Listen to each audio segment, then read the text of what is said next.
Et vous êtes conscient qu'un ambassadeur peut se déplacer. Ça, gouvernement, ça, institution provinciale. Bon, akende ko sani, akende ko timola diamant, yandenge ya ko contre simanda. Bazor ba bien ki azala ki na kata structure ya PAM. Une structure internationale, organisme international. Pour na ko sunga biso ba congolais pour na nzala. Sikoyo azaki accompagné na bato Monisco. Le nyonso na gouvernement congolais yebite. Le lingo bakena ba bato Monisco de bazaka na gouvernement congolais yebaka na bangote. De bango ba vandi. Alors, to confirmer. To finga susu boke tu premier te.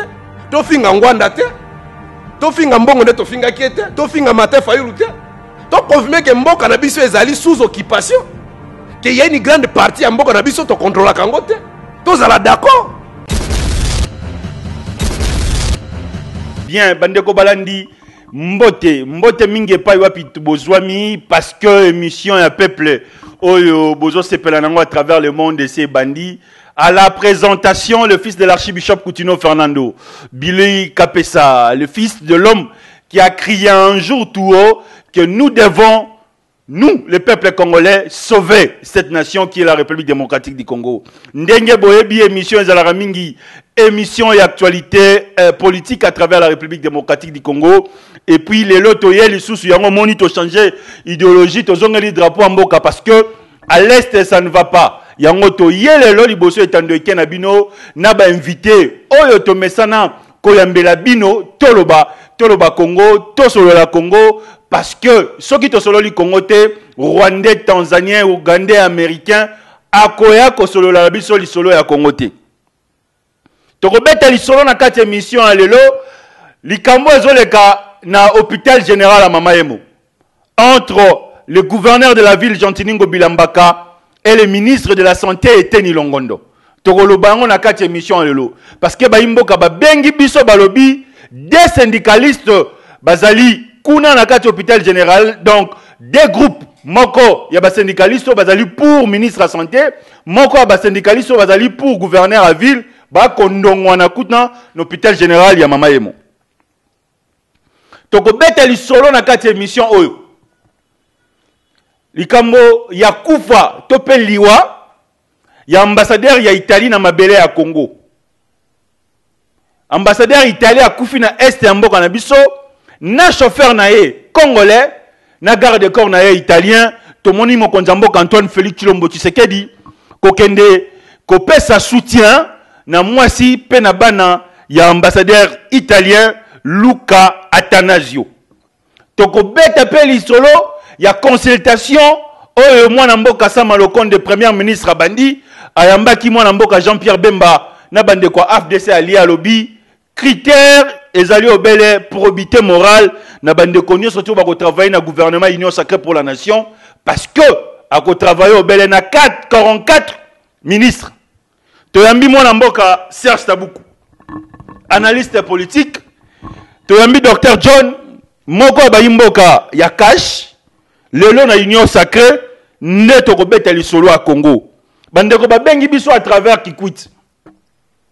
Bandeko boko tanga kelasi ya scripture, ya cycliture, balobi ete monima bosaleli kondo emenea na Kikwit e bimise longi ya chinois. Bandeko bandundu batomboki et place wana tokolo bango pe na kati émission alelo nani abomi éducation na kati mboka na biso monima emenea comme monima chinois. Babwa ki bitabe na réseaux sociaux balobi ezali mbongo ya Fonds monétaire international. Batiena ba makaku. Balobi wana ezali ba politicien congolais. Mbongo ya Banque mondiale ezali roi bitabe. Et ba yi politique mboka na biso ba roi ba singe ba makaku na réseaux sociaux. Oya ya zumbongo ya programme à 100 jours. Oya ya zumbongo ya gratuité enseignement. Oya ya zumbongo ya coronavirus. Est-ce que ezali ya solo? Joseph Kabila na Dubaï, secrétaire général à IDP Salobi, so qui Joseph Kabila zonge sur Congo babenga ngulu. Kobo sanate prince imprégné par le baga, jour dit qu'à peine à robima na prison, ba changer comment babenga mouton. Ça c'est beaucoup mbote. Mbote ndeko Billy. Ba imboka ba kutani na wana mokolo lelo ba reteni d'abord ni par rapport à la présentation. Bon, va retenir que ndeko na bango Serge Taboko zali congolais oya tondi na souci pona bolamu ya mboka na ye kenda liboso ndenge maloba ya Lumumba ndenge papa ekufa ote koloba oya église protestante que avenir ya Congo ekozala meilleur ata bo nyonso bazonyokola Congo lelo bayeba 15 jours même bana na biso bakoyeba kobotola yango mboka banguna. C'est pourquoi tout le monde qui te kotika te surtout bito observer to kufa c'est peut to lobby to kufa kaka mais to loba pour ki mboka na biso ata le lobby surtout za ba victime mais lobby bana na biso bako kaka te ko sibir makambo surtout moni lelo. Merci. Très bien. Docteur John Mbote. Monsieur Billy. Très bien. Ba imboko bakuta na yo ba reteni d'abord par rapport à la présentation. Merci beaucoup monsieur le journaliste. Ba reteni liboso que nazali docteur John Ngoyi, analyste politique, membre ya Cash. Union sacrée, membre Union sacrée, et que nous avons opérateur économique dans le domaine médical, dans le domaine misusu, et que pas souci pour associer à mboka na minute nous avons des cas opération pour faire opérer, mais pour associer à mboka pour mboka échanger na katina na tiki mona position na wana na ina no awa liboso etandomoke pour na pesa point de vue makamuni zo na mboka pour na biso pesa be contribution liboso no biso toza ba conseil chef de l'État de loin na ba tout soutenir de loin pour permettre mboka o itambola malamu mabe eleki mingi ma pour ça la pe mingi ezali nanu et on peut en profiter de l'occasion on a pesi na mbote na ba base danga ya changu bana niso quartier 13 quartier 7 bana so kingasani en général bana so changu na tozali hapo na bino. Très bien. Nous avons un dossier belé, donc un papier tout besoin ils ont un papier information peuple a tout na ramituna pas tin na information à travers émission point de vue. Nzoka ndeki ngakati soko sangisi funa na mo amba ezali etandi ya kingakati. Funa mo amba ndeki ngakati. Donc mutu moko azana des circonscriptions funa na moamba yango ndeki ngakati mobimba. Ça sert à quoi de gagner tout ça aussi longtemps que tout dans la Bible c'est vanité de vanité. To bandi likambo ya hôpital général à Mama Yembo. Nebisa bino makambo Kongo so tozo lo bango foso mama ya moto. Mai ya moto. Ya mpiote ya moto na likasu po ma diabète mai po sukolo barien goso m'appelle likaya bu pe qui dit tension pour deux ans encore médical ah to bandi likambo ya hôpital général à Mama Yembo des personnalités mboka na biso ba ko ndongo na likambo etali hôpital général à Mama Yembo ministre de santé mwana mboka Eteni Longondo na gouverneur de la ville mwana mboka Gentiningo Bila Mbaka o lelo bango mibale bazali ba membre ya union sacrée. Tu es mis moko ya ba mboka ya union sacrée na plateau ya émission lelo to solola mboka. Docteur John maloba mboka na yo. Merci beaucoup monsieur le journaliste. Makambo izoleka na maye monga za corps médical et scandale. Jusque là dignité ya ba mort ezate, respect ya ba patient ezate parce que intérêt liboso d'abord l'écatif intérêt ya mbongo parce que bazo la poste bazo la en réalité bazo la mbongo ba positionnement pour na bazo mbongo bien déjà gouverneur au tozana ville Kinshasa mutu moko ti azawana ko baso uziba miko tambusa mutu mo se blakane na awa la capitale majorité ba dutana ye parce que déjà na côté na wimbi kota uta acha désordre ti akoma ki na miracle ni ti biso ba coopérative azo diriger mboko azo diriger ville yo na façon nini quoi ma yumbi akoya na moté on est yango zo laksa déjà ba présage déjà ya yumbi et koya parce que aza conflictuel aza mutu so ba che gestionnaire ya territoire munene boye ya ville munene Kinshasa il faut oser na matière et koka faut oser na mutu rassembleur mais so mutu déjà azo pesa ba position moko et tout ça mais tout ya kosa ba défi déjà zando kama sana zam espèce ba tout mais na okamwa partout dans la province nous sommes de méfiance contre le gouvernement de Bango mais il y a aucun moyen jusque là même à ce professeur ils ont bougé contre eux ça il a une méfiance contre eux ça bisaye ils ont ça le matin silence m'amener sur les cas Bongo je sais pas quoi naza contre ma cambozo les kakuna parce que makambo ça défini mutu na mutu azana parti na ye ya pouvoir et ça défini par loi ya parti na ye ozo diriger. Mais comment est-ce que ba attribution ya ministre de santé na gouverneur ko tutana parce que tutani et la kisi que mutu azo ba musala na été ministre de santé a la partie où ozo gérer vous voulez passer la partie où gérer quoi ce qui ba ko tutana comme la kisi que mutu a dépassé ba limite na ye ba dépasser ba limite na bango ba ndi ko potana. Alors il y a un osenga likam oyo ekende na justice a tranchango na osenga pena mukonza mboka afunga lisu côté Argentine ko bela mutu wana aza dangereux kwa mutu wana azoni asalier parce a uti na FCC atakuta kuti ne sacré mais batu wana baza batu babongo bi malamu te likam oyo chef de l'état afunga la misu na batu bote FCC baza batu moko baza na ba carte na mususu oyo ezomona bazo bela kisa bazo luka basali chef de l'état ko ba afungula misu ni kama Argentine to fuba fungula misu si fuba pinirier batala ante bango balé na raison te pona atrancher. Merci. Na lobaki na ko tia micro na ko kata soki invité à Pemi parce que les autres ont na 1 heure du temps pour te lobela li solo à Congo. To bandi li solo à Congo le dossier Mama Emo. Des personnalités en mboka na biso ba ko ndongwana na likambo etali gestion à hôpital général Mama Emo. Ministre de la santé, moi n'amboka été ni longondo, na gouverneur à ville, Gentini Ngobila Mbaka. Serge Taboukou, maloba n'amboka na. Bon, merci pour la mutuna, merci pour ba imboko bazolanda biso, pe bandeko bazomi na ngambo ya masini pona kosunga biso. Bon, eza mawa, ngazo pesa kutu foti na Ngobila te. Eza ndeko Félix. Parce que d'abord c'est plutôt kenda sur le plan des principes de droit. C'est-à-dire, à partir de l'article 195, nous avons des compétences où ils allaient réserver dans le gouvernement central, des compétences où ils allaient réserver dans le gouvernement provincial. En dehors de ça, nous allons payer des compétences mixtes. Mais, il y a des choses qui sont claires. Il y a des choses qui sont institutions. C'est dans un pays où il y a un pays démocratique. Il a désarticulé le pays. Les gens qui sont tambola na imer na ye. To kanisa ki to porter changement koya pour que mi be konde za likolo ya bato. Maintenant ozo mona ki ba individu mi balé ba bloquer gestion ya institution mona lokolo hôpital. Ndeko yo lobby mais c'est oza ko imaginer ba conséquences. Moi j'ai suivi hier à la télévision. Hôpital moko je sais pas ce qu'ils allaient à l'état ba bemeli bango bibembe bato akufa ki na accident mususu na ba 23h tout ça hôpital les ana morgue te so ba biki lokola bato bazala ba identité te ba memi bango wapi na mama yebo ba komi kuna ba ko recevoir te pa mama yebo eza fermé bazo travailler te bazana mobulu bazana grève sikoyo hôpital na bazongi na bibembe kuna bibembe déjà za gonfler ça dit bato ba vimbi bazo ki bembe depuis ce qui je crois entre vendredi ou samedi. Les bazo beta liso na lobby mardi, ça dit ba gonfler. Siko abiso boke na ngona seti to na robo do avant déposer corps il faut ça nini otika mbongo.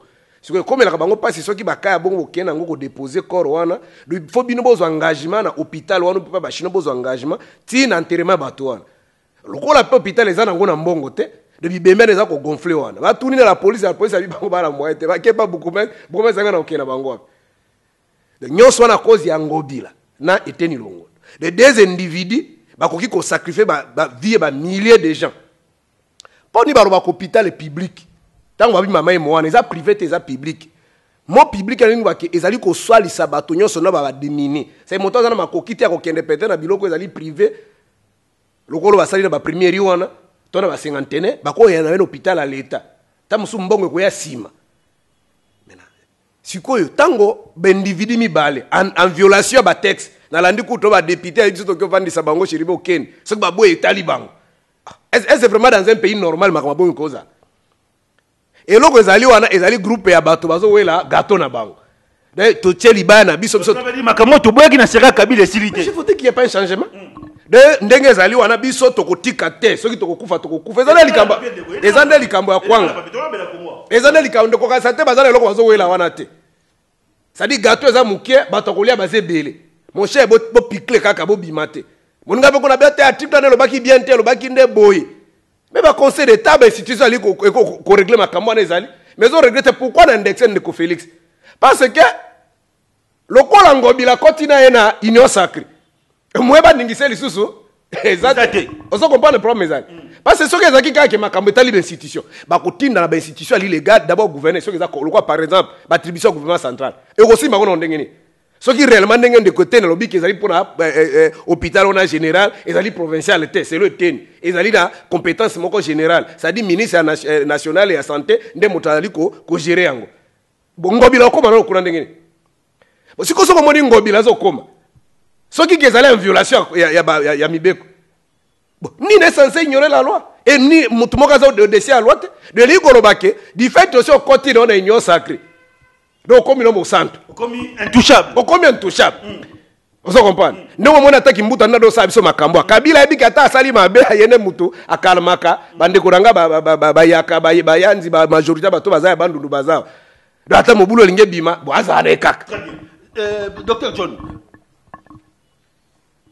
est-ce que tu as dit que tu as Martin Fayulu raison? Tant que que l'Union sacrée est blanchisserie, il y a Miyibi à Kala, il y a voleur à Kala, il y a Bomimbo à Kala. Merci beaucoup. On a la responsabilité son excellence Antoine Tshilombo. Loi est claire. Loi de décentralisation, c'est bima. Écoutez, ma camarade, pour ta santé. Parce que dans le secteur Nangaï. Donc le président de la République n'a rien à voir dans ma camarade. Rien à voir, ma camarade, parce que Ngobila a outil dans sa provinciale. Hier, pour nous longola il faut des députés provinciaux, vanda, c'est une notion de défense contre hier, s'ambitier, sur ça contre qui m'a dit Zamabé, longolier. Mon chef de l'État, je veux dire, à intériner dans la sous-casa, il a coupé ça hors de pour pas si ça, le pouvoir bien. Donc il n'y a pas un ministre longo. Le ministre a mis sa santé. Hôpitaux publics, ils ont l'attribution directe au ministre de la santé. Biso dans la secteur privé, hôpitaux amicaux, ils sont assistants des biso tous dans l'attribution de biso qui na inspection provinciale de la santé, il n'y a pas ministre provincial de la santé.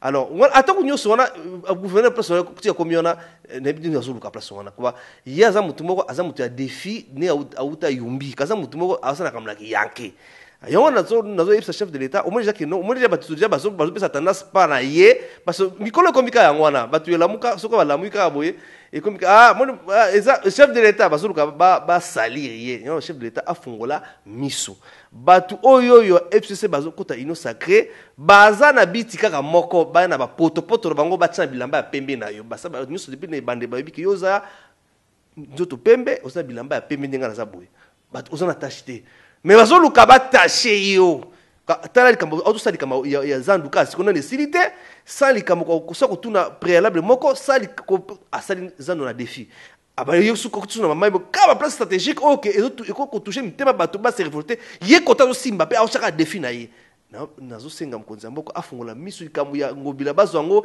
na lombangu batala ngo mbangu ensemble provincial pasteur Godin Poyi mais olali ndenge nini kama ngobila azo sakana biso na banakini ka ola mkatongo boye ndenga loti na ndaku na ye ndewa soli na mosi na bana na ye alamu na tongo ye a poser bato te Godin Poyi ozolo ba rien na bato na yo boza décision pour ne kambo fandi ça ye alo ba soli ba lamu te bolongola ye ça c'est beaucoup 2 minutes ndenge mona mboka.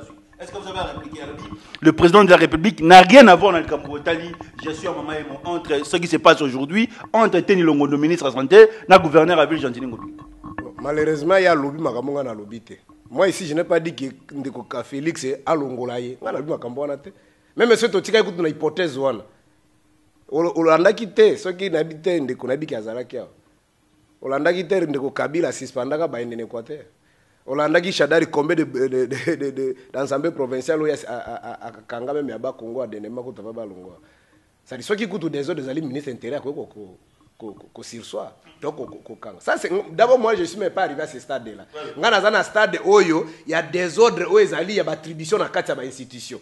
Mais article 69 lobby boy. Mokonzi mboka yenda azali gara ya bon fonctionnement nini. Siko tango institution provinciale. Une institution nationale. Puis c'est débat on a outil qu'on a landé à fond ils allaient que bazo la attribution. Selon nani gouverneur habité hôpital wana ils allaient na compétence ils allaient il y a hôpital provincial. On se comprend. C'est-à-dire ville ne mutazo gérer en gros c'est pourquoi même oh nani kimbuta tiaka nini wana pona babenga bango ba médecin o ya pona ba nini ko soigner ba rien on a j'ignore encore le terme là. Il y a dialyse.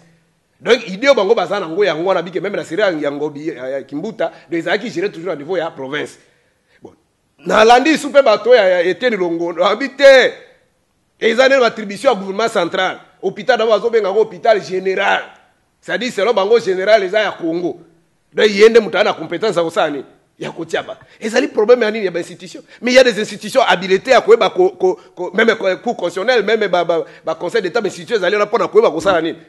Ceux qui moi koko so ezali na kati ya baba texte pour na koba ko bate ba bazana tort ba na raison mais na biso qui ezali ko ça les mater et que ça prend du temps et comme ko poser ba conséquences na vie pratique exemple on tu ko pèse il nous ko robake laisser aller ezali bon il chef de l'état article 69 et PCT pouvoir à ko ça la kimibe ko za etambola siko tango ya kangire munoko a robate eli ko robani tango bana bazo bunda ndako yozo tala eli ko robani. Donc, il dit que Ngobila a sa continué na katia ya masuru. Ça dit azana katia inyo saka.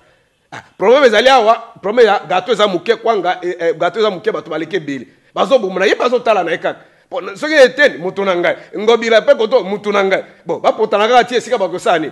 C'est pourquoi je dis que dans un pays sérieux, c'est n'importe quoi et c'est quoi ça leba. Merci. Personnellement na habité na zo bituna. Ce que ça malédiction au bota ma congolais. Vraiment. Est-ce que ce qui te limbisi il faut te bosser na kebabo magi Rossi pour bande ko Rossi ba ko senga Rossi Mukendi ba ko senga déjà 3 ans banda Rossi akufa procès fungwama. Est-ce que ceux qui te sali union sacrée la vision en chef de l'état pour Congo gagner liboso est-ce qu'il faut te bosser na que Thérèse Kapanga la kufa il faut te bosser na que Chebeya baboma Chebeya.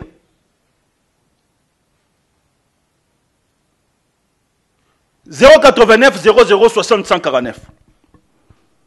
Joseph Kabila a dans Dubaï, à Kenari Dubaï. Secrétaire général, il y a parti moko ya mboka na biso le biso que Joseph Kabila zongi ba benga ngulu. Je ne sais pas. Luca Atanasio, ambassadeur ya Italie, a kufi na est ya mboka na biso. Na chauffeur na ye congolais a koufi na este ya mboka na biso na garde corps na ye italien. Conseil national ya sécurité mboka na biso evandi et siégé mitindo ekweisami ke ambassadeur moko akoki ko tambola lisusu te soki ba konzi mboka ba yebite 36 congolais ba uti ko kufa na djugu. Vous avez la parole. Tu n'es pas docteur John Yosué Tenemal. Conseil des ministres Vandi. Et lobby, ambassadeur Moro Gogi Kotambola, le sous-souter, ceux qui ont Mboka ba éviter. Parce qu'il y a ambassadeur italien au Tokouf en Est Mboka Nabiso. Luca Atanasio. Bon. Kaka ndenge oti koloba, na fanda kata mususu, ta na zolanda même makambo na bi Nzambe, pourquoi permettre nga na buta ma congolais. Après moment donga mona ko se consoler na biten Nzamba na faute te. Nzamba dispatcha ki biso même na jardin ba ki atia dayanga. Mais sala nini batela cultiver garder protéger. De biso de photo bunda. Pona ki ko comprendre que ba pays lokolo tozo lula lelo tout ça la ka ba prière ba jeune poto kenda kono ba France ba nini. Il y a aussi des gens qui sacrifier qui ba vie na bango ba mboka ne koma bo. Donc ngai na douleur wana na de ko yoka elongwe. Donc par rapport à motuna na yo c'est n'importe quoi. Et c'est dans un pays normal. Ba discours nyoso toiki wana ko sale. Bon. Na mo administration moke biso to yebi. Et si ka to importer démocratie. Tango ba tie chef de la rue, Moussa Nezane. Ti pa ba batona ni kombe ba na veni na. Chef du quartier, ay ba bato kombe ba na quartier na. Chef Boukoumès, to administrateur territoire, ay ba bato kombe ba na kata territoire na. Bon ba service ya sécurité armée, la police, Moussa bango zangani. De tango bazor ba makamba bongo na télévision, monde entier zo seka biso.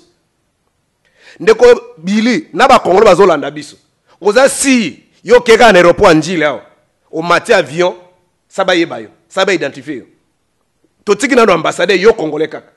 Mais ba dans mutu kaka pa besoin on bazo contrôler. Ba taxe to ba futa kana. Et ça la kani. Et ba kateke ba futi taxe ba résister ba to comme ba voyager ba sika ba ke.